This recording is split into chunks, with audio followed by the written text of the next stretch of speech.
আচ্ছা, জীবনে কখনো কোনো মৃত ব্যক্তিকে গোসল করিয়েছেন? যদি কখনো সুযোগ হয় তাহলে সেই মৃত ব্যক্তিকে গোসল করাবেন।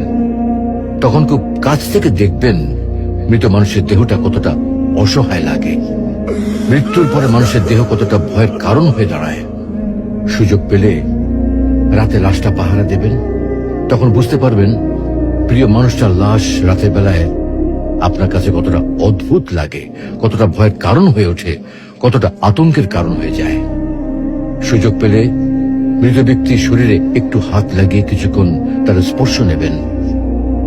আপনি তখন উপলব্ধির সুযোগ পাবেন এই পৃথিবীতে বিশাল প্রভাব প্রতিপত্তি মৃত্যুর পরে কতটা নির্যাতনের রূপ নেয়।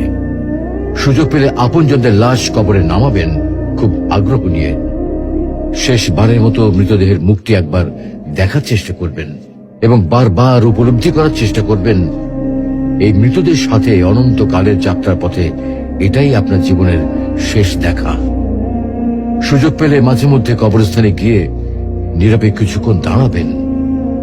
এরপর মনে মনে চিন্তা করবেন জীবনের লাভ ক্ষতির হিসাব। এই মৃত মানুষগুলো এই পৃথিবীতে কি করে গেছেন, কাদের রেখে গেছেন। যাদের রেখে গেছেন তারা কি কখনো এই মৃত মানুষগুলোকে স্মরণ করার জন্য কবরস্থানের আশেপাশে একটি বারের জনকে দেখতে আসে?